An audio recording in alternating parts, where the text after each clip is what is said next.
ಸ್ನೇಹಿತರೆ ನಮಸ್ಕಾರ. ಇವತ್ತು ಒಂದು ಖುಷಿಯ ವಿಚಾರ ಏನಪ್ಪ ಅಂದರೆ, ನಮ್ಮ ಟಿ ನರಸೀಪುರದ ರೇಷ್ಮೆ ಕಾರ್ಖಾನೆಯ ಹೋರಾಟ ಏನಿತ್ತು ಅದಕ್ಕೆ ಒಂದು ಶುಭ ಸುದ್ದಿ ಸಿಕ್ಕೈತೆ. ಏನಪ್ಪ ಅಂದರೆ, ಈ ಆವರಣದಲ್ಲಿ ಕ್ರೀಡಾಂಗಣದ ನಿರ್ಮಾಣವನ್ನು ಸರ್ಕಾರ ಕೈಬಿಟ್ಟಿದೆ ಅಂತ ಅಧಿವೇಶನದಲ್ಲಿ ತೀರ್ಮಾನ ಆಗಿದೆ. ಭಾಳ ಒಂದು ಖುಷಿಯ ವಿಚಾರ ಇದು. ನಮ್ಮ ಪರಿಸರ ಬಳಗದ ಸದಸ್ಯರು ಎಲ್ಲರೂ ಕೂಡ ಇಲ್ಲಿ ಭಾಗಿಯಾಗಿದ್ದಾರೆ. ನಾವು ಪ್ರಥಮ ದಿನದಿಂದ ಹಿಡಿದು ಇದರ ಒಂದು ತೀರ್ಮಾನದ ಬದಲಾವಣೆಯ ತನಕ ನಾವು ಗಟ್ಟಿಯಾಗಿ ನಿಂತಿದ್ವಿ. ಈ ಒಂದು ಕಾರ್ಖಾನೆಯ ಉಳಿವಿಗೆ ಪ್ರಮುಖವಾಗಿ ಇಲ್ಲಿರ್ತಕ್ಕಂಥ ಈ ಪರಿಸರ, ಈ ವಾತಾವರಣ, ಈ ಮರ ಗಿಡಗಳನ್ನು ಉಳಿಸುವ ಉದ್ದೇಶವೇ ನಮಗೆ ಮಹತ್ವವಾಗಿದ್ದಿದ್ದು. ಆ ನಿಟ್ಟಿನಲ್ಲಿ ನಾವು ಜಯಗಳಿಸಿರುವಂತಹ ಒಂದು ಖುಷಿಯನ್ನು, ಒಂದು ಸಣ್ಣ ಮಟ್ಟದ ಸಂಭ್ರಮನ ಆಚರಿಸೋಣ ಅಂತ ಇಲ್ಲಿಗೆ ಬಂದಿದ್ದೀವಿ.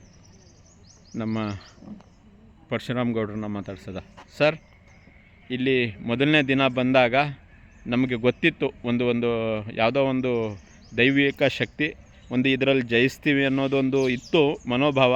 ಆದರೂ ಕೂಡ ಒಂದಷ್ಟು ದಿನ ಹೋರಾಟ ಮಾಡುವಂತಹ ಒಂದು ಪರಿಸ್ಥಿತಿ ಕೂಡ ಉದ್ಭವ ಆಗಿತ್ತು. ಏನು ಹೇಳ್ತೀರಾ ಸರ್ ಇದ್ರ ಬಗ್ಗೆ? ಈಗ ತಾನೇ ನಮ್ಮ ಸ್ನೇಹಿತರು ಬಸವರಾಜ್ ಹೇಳ್ತಾ ಇದ್ರು, ಹೋರಾಟ ಮಾಡೋದಲ್ಲೇ ಏನೂ ದಕ್ಕಿಸ್ಕೊಳಕ್ಕಾಗಲ್ಲ ಅಂತ. ಹೌದು, ಆಯಿತಾ. ಮಗು ಒಳದಲ್ಲೇ ತಾಯಿ ಕೂಡ ಹಾಲು ಕೊಡೋದಿಲ್ಲ ಈಗ ಅಂಥ ಸಂದರ್ಭ. ಈಗ ಹೋರಾಟ ಮಾಡೇ ನಾವು ಜಯಿಸಬೇಕು. ನಮಗೆ 100ಕ್ಕೆ 100 ವಿಶ್ವಾಸ ಇತ್ತು. ಏಕೆಂದರೆ ನಮ್ಮ ಹೋರಾಟ ಯಾವಾಗಲೂ ನ್ಯಾಯಯುತವಾಗಿರುತ್ತೆ, ಸತ್ಯದ ಪರ ಇರುತ್ತೆ, ಸತ್ವನೂ ಇರುತ್ತೆ, ಪರಿಸರದ ಪರವಾಗಿರುತ್ತೆ. ಹಾಗಾಗಿ ನಾವು ಇಲ್ಲಿ ಬಂದ ಮೊದಲನೇ ದಿವಸನೇ ಹೇಳಿದ್ದು, ಈ ಮರಗಿಡಗಳನ್ನ ಉಳಿಸೋದಕ್ಕೆ ನಾವು ಬರ್ತೀವಿ. ಈ ಮರಗಿಡಗಳು ಪ್ರಾಣಿ ಪಕ್ಷಿಗಳನ್ನ ಉಳಿಸಿದ್ರೆ ಕಾರ್ಖಾನೆನೂ ಉಳಿಯುತ್ತೆ, ನಿಮ್ಮ ಕೆಲಸನೂ ಉಳಿಯುತ್ತೆ ಅಂತ.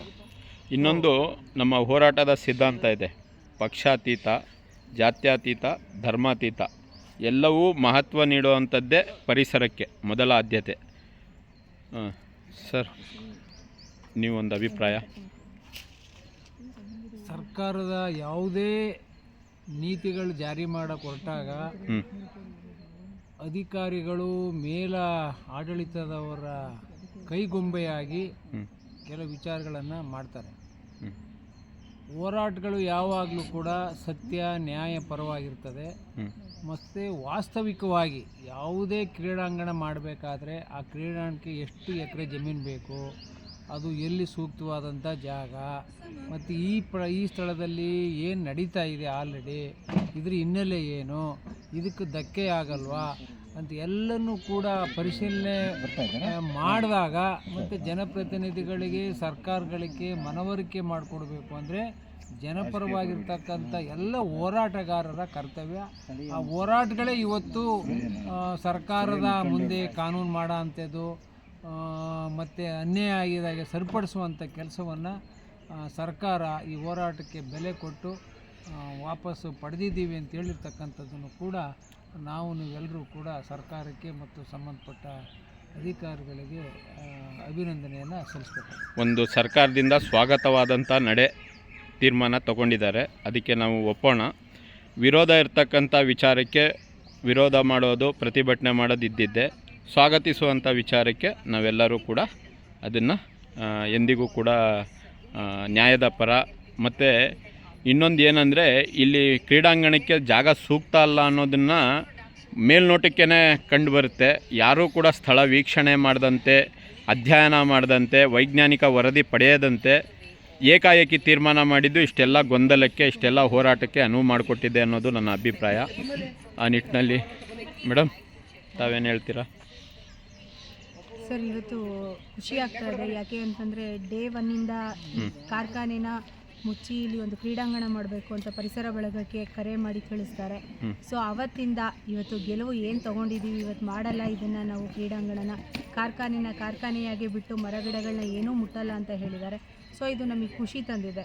ಆಮೇಲೆ ಇನ್ನೊಂದು ಖುಷಿ ಪಡೋವಂಥ ವಿಷಯ ಏನಂತಂದರೆ, ಪರಿಸರ ಬಳಗದಿಂದ ನಾವು ಈ ಕಾರ್ಯಕ್ರಮನ ಶುರು ಮಾಡಿದ್ದಕ್ಕೆ ಬೇರೆ ಬೇರೆ ರಾಜಕೀಯ ತಿರುವುಗಳನ್ನ ಪಡ್ಕೊಳ್ತು. ಸೊ ಈ ಜಯ ಯಾರಿಗೆ ಅಂದರೆ ನಮ್ಮ ಪರಿಸರ ಬಳಗಕ್ಕೆ.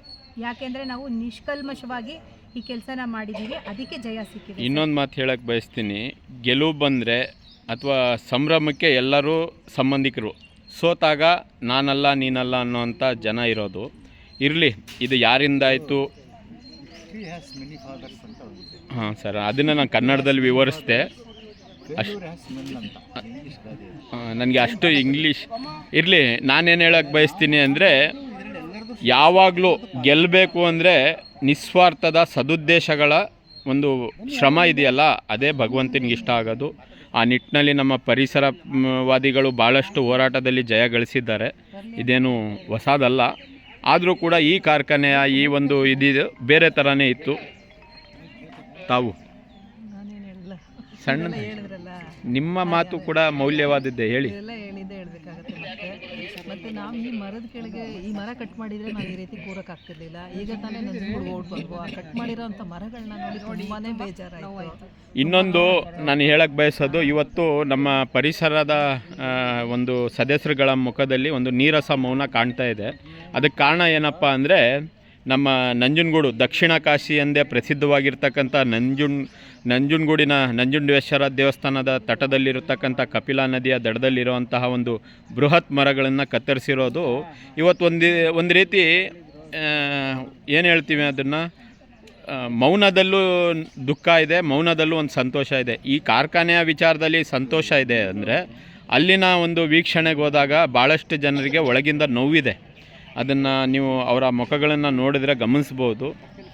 ಎರಡು ಇದು ಛಾಯೆ ಕಾಣಿಸ್ತಾ ಇದೆ. ಒಂದು ಸಂತೋಷ, ಒಂದು ಸಂಕಟ. ಅದು ನೋಡಿ, ನಮ್ಮ ಹೋರಾಟಗಾರರಿಗೆ ಒಂದು ಖುಷಿ ವಿಚಾರ ಏನು ಅಂದರೆ, ಮರಗಳು ಉಳಿಸೋ ಅಂಥ ವಿಚಾರದಲ್ಲಿ ಹೋರಾಟ ಮಾಡ್ತೀವಿ. ಮರ ಕಡ್ದಿರೋ ವಿಚಾರದಲ್ಲಿ ಶಿಕ್ಷೆಗೋಸ್ಕರ ಮಾತ್ರ ಹೋರಾಡೋಕ್ಕೆ ಸಾಧ್ಯ ಹೊರತು ಆ ಮರಗಳನ್ನು ಮತ್ತೆ ನಿಲ್ಸೋಕ್ಕೆ ಸಾಧ್ಯ ಇಲ್ಲ. ಆಗುತ್ತಾ? ನಾವು ಈ ಒಂದು ವಿಡಿಯೋ ಮುಖಾಂತರ ಮನವಿ ಮಾಡ್ಕೊಳ್ಳೋದೇನಪ್ಪ ಅಂದರೆ, ಇವತ್ತು ಜನಸಂಖ್ಯೆಗೆ ಅನುಗುಣವಾಗಿ ಪರಿಸರ ಇಲ್ಲ. ನಾವು ಹಿಂದೆ ಒಂದು ಊರು ಅಂತ ನೋಡಿದ್ರೆ ಅಗಾಧವಾದ ಅರಣ್ಯ ಇರ್ತಿತ್ತು, ದಟ್ಟವಾದಂಥ ಒಂದು ಮರ ಗಿಡಗಳು ಇರ್ತಿತ್ತು. ಇವತ್ತು ಜನಸಂಖ್ಯೆ ಜಾಸ್ತಿ ಇದೆ, ಅದಕ್ಕೆ ಅನುಗುಣವಾಗಿ ಹೋಲಿಸ್ಕೊಂಡ್ರೆ ಮರಗಳ ಸಂಖ್ಯೆ ಕಡಿಮೆ ಇದೆ. ಆ ನಿಟ್ಟಿನಲ್ಲಿ ಇವಾಗ ಕೊಳಾಯಿ ತಗೊಂಡು ನಾವು ನೀರಿಗೆ ಹೋಗಿ ನಿಂತ್ಕೊಂಡ್ರೆ ನೀರು ಬರ್ತಾಯಿಲ್ಲ, ಬೋರ್ವೆಲ್ ಬತ್ತೋಗ್ತಾ ಇದೆ, ಅಂತರ್ಜಲದ ಗುಣಮಟ್ಟ ಹೆಚ್ಚಿಸಬೇಕು, ಇವೆಲ್ಲ ಹೇಳ್ತೀವಿ. ಆದರೆ ಅದು ಹೇಗೆ? ಅದಕ್ಕೆ ಪರಿಹಾರ ಅಂದರೆ ಅತಿ ಹೆಚ್ಚು ಮರಗಳನ್ನು ಉಳಿಸ್ಕೊಳ್ಳೋದು ಮತ್ತು ನೀರು ಸಂಗ್ರಹಕ್ಕೆ ಕೆರೆಗಳನ್ನು ಕಾಪಾಡ್ಕೊಳ್ಳೋದು. ಇವೆಲ್ಲ ಅಂತರ್ಜಲಕ್ಕೆ ಮಹತ್ವವಾದದ್ದು.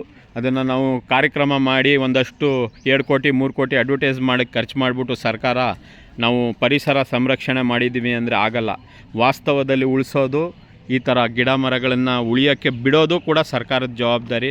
ನೀವು ಯೋಜನೆ ಮಾಡಿಬಿಟ್ಟು ಒಳ್ಳೆ ಚಿತ್ರನಟರನ್ನ ಕರೆದುಬಿಟ್ಟು ಅವ್ರನ್ನ ಬ್ರ್ಯಾಂಡ್ ಅಂಬಾಸಿಡರ್ ಅಂತ ಮಾಡಿಬಿಟ್ಟು ಪ್ರಚಾರ ಮಾಡೋದಕ್ಕಿಂತ ವಾಸ್ತವದಲ್ಲಿ ಆ ಗಿಡ ಮರಗಳನ್ನು ಉಳಿಸುವಂಥ ನಿಟ್ಟಿನಲ್ಲಿ ಸರ್ಕಾರದೇ ಆದ್ಯತೆ ಇರೋದು. ಸರ್ಕಾರ ಹೇಳೋದೊಂದು ಮಾಡೋದೊಂದು ಮಾಡಬಾರ್ದು. ಹಾಗಾಗಿ ನಾನು ಸರ್ಕಾರಕ್ಕೆ ನಾನೊಬ್ಬ ಪ್ರಜೆಯಾಗಿ ಹೇಳೋದೇನೆಂದರೆ, ಗಿಡ ಮರನ ನಿಮ್ಮ ಅಧಿಕಾರದಲ್ಲಿ ನಿಮ್ಮ ಒಂದು ಹಸ್ತಾಕ್ಷರದಿಂದ ಕಟ್ ಮಾಡಿ ಅಂತ ಹೇಳೋದು ನೀವೇ, ಬೆಳೆಸಿ ಅಂತ ಈ ಕಡೆ ಸಹಕಾರ ನೀಡೋದು ನೀವೇ.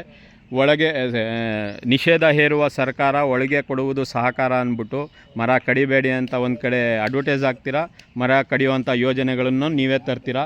ಹಾಗಾಗಿ ಇಂತಹ ವಿಚಾರಕ್ಕೆ ನನ್ನದು ತೀವ್ರ ವಿರೋಧ ಇದೆ.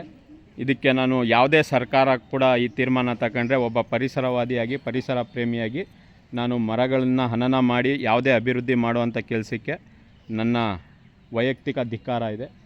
ಧನ್ಯವಾದಗಳು.